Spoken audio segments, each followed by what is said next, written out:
एक ऐसा आइलैंड जहां इतना खजाना छिपा है कि पूरी दुनिया की गरीबी खत्म हो सकती है, लेकिन वहां बिछे ट्रैप्स इतने खतरनाक हैं कि आज तक कोई जिंदा लौट नहीं पाया। कहानी शुरू होती है इंडोनेशिया के एक सुनसान आइलैंड से, जहां गैंगस्टर्स की एक टीम किसी बड़ी खोज के बाद जश्न मना रही होती है। जंगल के अंदर उन्हें कुछ बेहद पुरानी और कीमती चीजें मिली हैं, जिनकी ब्लैक मार्केट में भारी कीमत मिल सकती है, और यही सोचकर वो सब खुश हैं। तभी उनमें से एक आदमी अकेले साइड में चला जाता है, लेकिन अचानक उसकी नजर जमीन पर पड़े एक अजीब से लोहे के मास्क पर पड़ती है। वो रुक जाता है, सोच में पड़ जाता है, क्योंकि ऐसा मास्क इस दौर का नहीं हो सकता। जिज्ञासा बढ़ती है और वो थोड़ा आगे बढ़ता है। कुछ ही दूरी पर उसे पत्थरों के बीच एक छोटी सी सुरंग दिखती है। बिना किसी को बताए वो अंदर घुस जाता है। उसे लगता है कि असली खजाना यहीं छिपा है और वो उसे अकेले ही हासिल करना चाहता है, लेकिन अंदर जाते ही उसकी सोच बदल जाती है। बाहर से छोटी दिखने वाली ये जगह अंदर से एक विशाल गुफा में बदल जाती है। अलग अलग चैम्बर्स, जैसे किसी ने इसे प्लान करके बनाया। वो एक कदम आगे बढ़ाता है और अचानक जमीन उसके नीचे से धंसने लगती है। उसे संभलने का मौका भी नहीं मिलता। उसका पैर नीचे फंस जाता है और उसकी चीख गुफा में गूंज जाती है।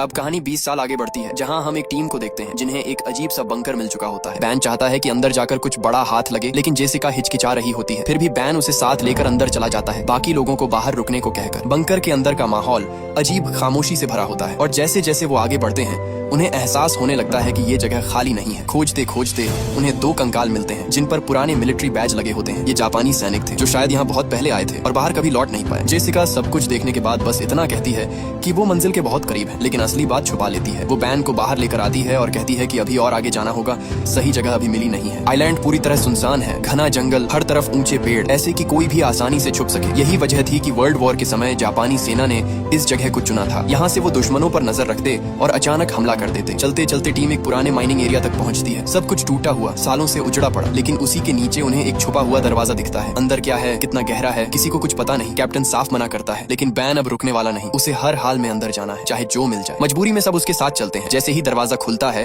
और वो अंदर जाने को तैयार होते हैं, ऊपर से अचानक गोलियां चलने लगती हैं। सब कुछ सेकंड्स में बदल जाता है। अफरा तफरी मच जाती है। सब जान बचाने के लिए अंदर भागते हैं। कैप्टन के सोल्जर्स कवर दे रहे होते हैं, क्योंकि इस वक्त सबसे जरूरी है बैन और जेसिका को जिंदा रखना। तभी एक ग्रेनेड अंदर फेंका जाता है। धमाका इतना तेज होता है कि एंट्रेंस ही उड़ जाता है। एक सोल्जर बाकी लोगों को बचाते हुए वहीं दब जाता है। माइनिंग एरिया आधा ढह चुका होता है और अब सब अंदर फंस चुके हैं। सबसे बड़ा सवाल ये है, उनकी लोकेशन बाहर वालों को पता कैसे चली। कुछ देर बाद सब होश में आते हैं। चारों तरफ घायल लोग पड़े हैं। एक सोल्जर आखिरी सांसें ले रहा होता है। माहौल भारी हो चुका है और अब जवाब चाहिए। तभी बैन सच बताता है, सालों पहले उसके पिता भी इस आइलैंड पर आए थे। उनका मानना था कि यहाँ बेहिसाब खजाना छुपा है, लेकिन वो कभी उसे ढूंढ नहीं पाए। ये राज सिर्फ बैन और जेसिका जानते थे, और यही वजह थी कि वो यहाँ तक पहुंचे। अब साफ हो जाता है, बाहर वाले गैंगस्टर्स भी इसी खजाने के पीछे हैं। कैप्टन का गुस्सा फूट पड़ता है। उसे लगता है कि ये सब बैन की वजह से हुआ। एक आदमी की लालच में उसका सोल्जर मर गया। वो फैसला करता है कि अब वो यहाँ और नहीं रुकेगा, लेकिन अब जाना आसान नहीं है। वापसी का रास्ता पत्थरों के नीचे दब चुका है, और अब इस अंधेरे जाल से बाहर निकलने के लिए उन्हें कोई नया रास्ता ढूंढना ही पड़ेगा। कैप्टन और सोल्जर्स आगे बढ़कर चारों तरफ रास्ता ढूंढने लगते हैं। तभी सामने एक संकरा सा रास्ता दिखता है। ऊपर से ये बस एक छोटी गुफा लगती है, लेकिन जैसे ही वो नीचे उतरने लगते हैं, सच्चाई सामने आती है। ये तो सिर्फ शुरुआत थी। अंदर एक विशाल बंकर छुपा हुआ था। सब लोग डरते हुए पीछे पीछे चलते हैं। सीढ़ियां उतरकर वो एक पुराने लकड़ी के पुल पर पहुंचते हैं। पल भर को लगता है कि ये टूट जाएगा, लेकिन जैसे ही कदम रखते हैं पूरा पुल हिलता भी नहीं, और तभी बिना किसी वजह के आसपास की लाइट्स खुद ब खुद जल उठती हैं। कैप्टन तुरंत सबको रुकने का इशारा करता है। उसे शक हो जाता है, इतने साल पुरानी जगह में ये लाइट्स कैसे चालू हो सकती हैं। दीवारों पर जापानी झंडे लगे होते हैं। साफ दिख रहा है कि ये सब वर्ल्ड वॉर के द्वार का है, लेकिन अगर सब कुछ इतना पुराना है तो फिर यहाँ अभी भी क्या जिंदा है। अब हर कदम संभल कर बढ़ाया जाता है। कैप्टन धीरे धीरे पुल पार करता है और पूरी टीम एक बड़े से चैम्बर में पहुंच जाती है। ये जगह किसी स्टोर रूम जैसी लगती है। चारों तरफ दवाइयाँ, अजीब मास्क जो आम लोगों के लिए नहीं बनाए गए। सब कुछ देख कर लगता है यहाँ कुछ खतरनाक एक्सपेरिमेंट होते थे। थोड़ी तलाश में उन्हें फोटोज और डॉक्यूमेंट्स मिलते हैं, और सच्चाई और भी डरावनी निकलती है। ये जगह कैदियों पर किए गए एक्सपेरिमेंट्स का अड्डा थी। टॉर्चर, टेस्ट, हर वो चीज जो इंसानियत से परे हो। अब मामला सिर्फ खजाने का नहीं रहा। कैप्टन को यकीन नहीं होता कि इतनी बड़ी जगह सिर्फ खजाना छुपाने के लिए बनाई गई होगी। उसे लगने लगता है कि बैन और जेसिका कुछ छुपा रहे हैं, और शायद ये पूरी कहानी वैसी नहीं है जैसी दिखाई जा रही है। वो साफ मना कर देता है, अब वो इस खेल का हिस्सा नहीं बनेगा। एक सोल्जर बाहर पहरा दे रहा होता है। सब कुछ शांत है, लेकिन अचानक उसे महसूस होता है कि उसके ठीक पीछे कोई खड़ा है। वो धीरे से मुड़ता है और एक पल के लिए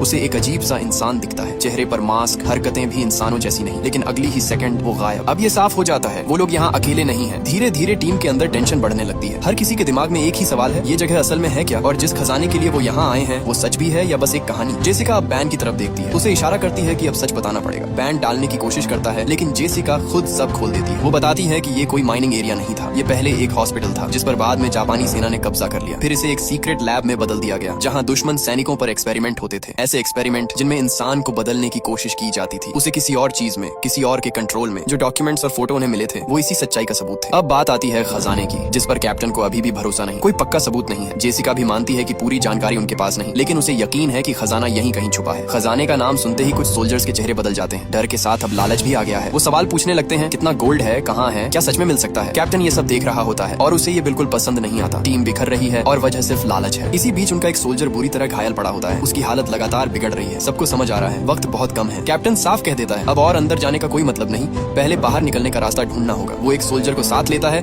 और बाकी सबको स्टोर रूम में रुकने का आदेश देता है ताकि कोई और खतरे में न पड़े। लेकिन बैन को ये मंजूर नहीं। उसके लिए यहाँ से निकलना नहीं, खजाना ढूंढना सबसे बड़ा मकसद है। वो चाहता है कि सबसे पहले वही उसे पाए, क्योंकि इस पूरे मिशन में उसने ही सबसे ज्यादा पैसा लगाया है और अब वो खाली हाथ लौटने वाला नहीं। इसी बीच फैसला होता है कि कैप्टन और जेसिका यहीं रुककर घायल सोल्जर जॉन के साथ रहेंगे, जबकि बैन अपनी गर्लफ्रेंड और बाकी सोल्जर्स को लेकर आगे बढ़ जाता है। उसकी चाल साफ बता रही होती है, उसे सिर्फ खजाने की पड़ी है, बाकी सब बाद में। जॉन की हालत बिगड़ती जा रही होती है। इसी दौरान कैप्टन जेसिका से बात करने लगता है। वो अपनी पुरानी जिंदगी के बारे में बताता है, कैसे वो पहले सिर्फ अपने बारे में सोचता था, लड़ाइयाँ लड़ता था, लोगों को मारता था, लेकिन एक वक्त के बाद उसने सब छोड़ दिया। अब वो वैसा इंसान नहीं रहा। जेसिका ये सब सुनकर चुप हो जाती है। माहौल कुछ पल के लिए भारी हो जाता है। उधर बैन और बाकी लोग आगे बढ़ते बढ़ते एक अजीब जगह पर पहुंचते हैं। नीचे की तरफ लोहे की मोटी जालियां लगी होती हैं, जैसे किसी को बंद रखने के लिए बनाई गई हो। पूरा सेटअप देखकर लगता है कि ये कोई अलग ही सेक्शन है, जहाँ कुछ और ही होता था। बैन नीचे झांकता है और उसे एक हेलमेट दिखाई देता है जिस पर यूएस आर्मी का निशान बना होता है। अब बात और भी साफ हो जाती है। इस जगह तक सिर्फ वो लोग नहीं पहुंचे थे, उनसे पहले भी कोई यहाँ आया था और शायद वो भी बाहर नहीं निकल पाया। आगे बढ़ते हुए सोल्जर्स को जो मिलता है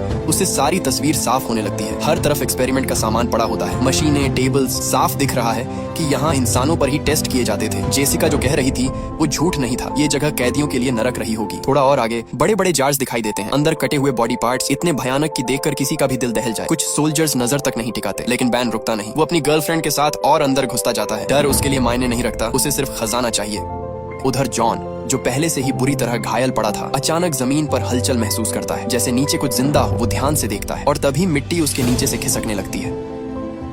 उसे समझ भी नहीं आता और वो धीरे धीरे जमीन के अंदर धंसने लगता है, ठीक उसी तरह जैसे शुरुआत में वो गैंगस्टर गायब हुआ था। कैप्टन और जेसिका ये देखते ही दौड़ पड़ते हैं। वो उसी जगह पर मिट्टी खोदने लगते हैं जितनी तेजी से हो सके। किसी तरह अंदर पहुंचते हैं, लेकिन तब तक देर हो चुकी होती है। जॉन मर चुका होता है। उसका शरीर अजीब तरीके से गल रहा होता है, जैसे किसी तेज केमिकल ने उसे जला दिया। और जब वो आसपास देखते हैं तो सन्न रह जाते हैं। चारों तरफ इंसानों के कंकाल पड़े होते हैं। अब ये साफ है इस गुफा में कुछ है जो लोगों को खींचता है, मारता है और उन्हें इस हालत में छोड़ देता है। कैप्टन और जेसिका अभी खुद को संभाल ही रहे होते हैं कि अचानक पीछे से उन पर हमला हो जाता है। किसी ने उन्हें जोर से मारा और दोनों वहीं बेहोश गिर जाते हैं। कैप्टन और जेसिका होश में आते हैं और अपने सामने एक मास्क पहने आदमी को खड़ा पाते हैं। उसके हाथ में हथियार होता है और वो खुद को वर्ल्ड वॉर 2 का जापानी सोल्जर बताता है। वो अभी भी उसी जंग में जी रहा है। वो कहता है कि जापान जीत चुका है, पूरी दुनिया पर उनका राज है और लड़ाई अभी भी चल रही है। वो सालों से यही है, बाहर कभी गया ही नहीं। कैप्टन और जेसिका उसे शांत करने की कोशिश करते हैं, लेकिन जेसिका साफ कहती है जंग बहुत पहले खत्म हो चुकी है, जापान हार चुका है। वो सोल्जर मानने को तैयार नहीं होता। तब जेसिका उसे अपने डिवाइस पर वीडियोस दिखाती है, सरेंडर के फुटेज, असली सबूत। धीरे धीरे उसकी आंखों से भ्रम टूटने लगता है। उसे एहसास होता है अगर ये सच पहले पता होता तो शायद वो अपने साथी को बचा सकता था, जो अब मर चुका है। वो टूट जाता है, घुटनों पर गिर जाता है। कैप्टन सावधानी से उसका हथियार नीचे रख देता है, क्योंकि अब भी उस पर पूरी तरह भरोसा नहीं किया जा सकता। फिर वो उससे सवाल करते हैं ये सब कैसे हुआ, इतने साल वो जिंदा कैसे रहा। सोल्जर जो बताता है वो और भी डरावना है। जापानी वैज्ञानिकों ने उन पर एक्सपेरिमेंट किए, इंजेक्शन दिए, ये कहकर कि वो कभी बूढ़े नहीं होंगे, हमेशा जवान रहेंगे। लेकिन हकीकत कुछ और थी, वो सब बदल गए। और सबसे खतरनाक बात,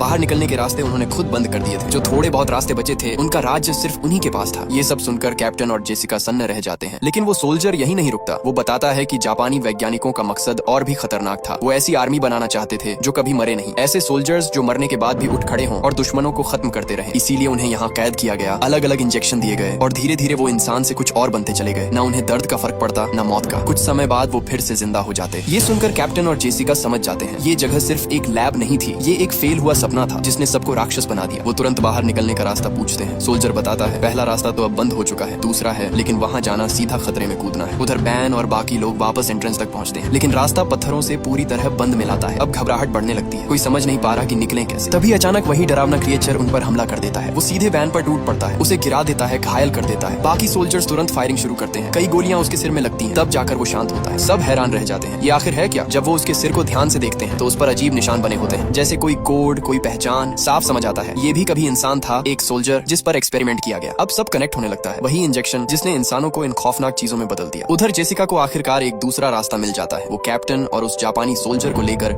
आगे बढ़ने लगती है। इधर बैन अपनी गर्लफ्रेंड और 2 सोल्जर्स के साथ एक और चैम्बर में पहुंचता है। ये जगह बाकी से भी ज्यादा डरावनी है। सामने एक बड़ा सा क्रिएचर बैठा होता है जिस पर और भी ज्यादा एक्सपेरिमेंट हुए लगते हैं, जैसे उसे और ताकतवर बनाने की कोशिश की गई हो। चारों तरफ एक्सपेरिमेंट का सामान फैला होता है। तलाश करते हुए बैन और उसकी गर्लफ्रेंड को एक ट्यूब मिलती है जिसके अंदर गोल्डन रंग का लिक्विड भरा होता है। अब उन्हें समझ आता है यही असली खजाना है, कोई सोना या हीरे नहीं बल्कि ये लिक्विड जो इंसान को बदल देता है। बैन कुछ पल के लिए सोच में पड़ जाता है, लेकिन उसकी गर्लफ्रेंड तुरंत कहती है इसे साथ ले चलते हैं, ब्लैक मार्केट में इसकी कीमत बहुत होगी। वो ये नहीं सोचते कि ये चीज कितनी खतरनाक है। आखिरकार बैन फैसला लेता है और वो लिक्विड अपने पास रख लेता है। अब उसके हाथ में सिर्फ खजाना नहीं, एक तबाही है। आगे बढ़ते हुए उन्हें आखिर एक बड़ा दरवाजा मिलता है। उसे खोलते ही सामने एक और गुफा खुलती है और जैसे ही वो अंदर कदम रखते हैं सब कुछ बदल जाता है। सामने पूरी एक आर्मी खड़ी होती है, सैकड़ों नहीं उससे भी ज्यादा। सब एक जैसे, सड़े हुए शरीर, चेहरों पर मास्क और एकदम खामोश, जैसे किसी आदेश का इंतजार कर रहे हों। यही वो फाइनल सोल्जर्स थे जिनको बनाने का सपना देखा गया था। इमॉर्टल, बिना दर्द बिना डर, बस मारने के लिए। लेकिन जैसे ही टीम वहां पहुंचती है वो सब जाग जाते हैं। अगले ही पल पूरी आर्मी उन पर टूट पड़ती है। घबराहट में बैन,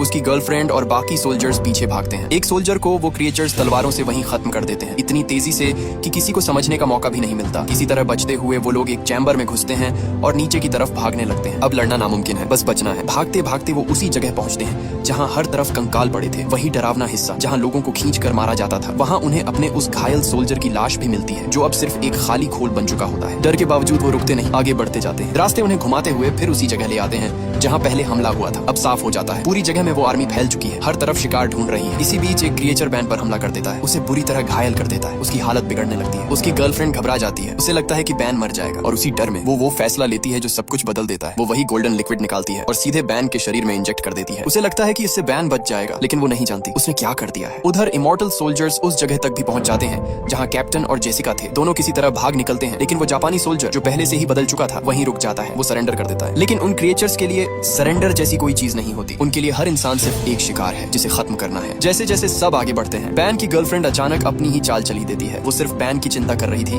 और उसे लेकर एक अलग रास्ते में छुप जाती है। लेकिन अब वो बैन पर असर डालता है। जिस लिक्विड का उसने इंजेक्शन लिया था वो धीरे धीरे उसे बदल देता है। कुछ ही देर में बैन आउट ऑफ कंट्रोल हो जाता है और उसी का हाथ उसकी गर्लफ्रेंड पर पड़ जाता है। यह साबित हो गया कि लिक्विड सच में काम करता है। अब वो कैप्टन और बचे हुए सोल्जर को भी पकड़ लेता है और एक एक करके मारना शुरू कर देता है। कैप्टन मर चुका था और बचा सोल्जर अकेले लड़ने की कोशिश करता है, लेकिन इमॉर्टल सोल्जर्स इतनी रणनीति और बुद्धिमत्ता के साथ हमला कर रहे थे कि कोई बच नहीं पाया। अंत में सभी मर जाते हैं सिवाय जेसिका के। जेसिका किसी तरह बाहर निकलने का रास्ता ढूंढ लेती है और पानी के रास्ते ऊपर आ जाती है, लेकिन उससे वहां कोई और मिल जाता है, वही इमॉर्टल सोल्जर जिसने पहले उसे पकड़ने की कोशिश की थी। धीरे धीरे पूरी आर्मी बाहर आ जाती है और आगे बढ़ती है, तैयार होकर सभी को मारने के लिए। अब साफ है कि एक नई जंग शुरू होने वाली है। एक जंग जिसमें ये इमॉर्टल सोल्जर्स जिन पर एक्सपेरिमेंट हुए लोगों को चुन चुन कर खत्म करेंगे। और हमारी कहानी यही खतरे और रहस्य के साथ खत्म होती है।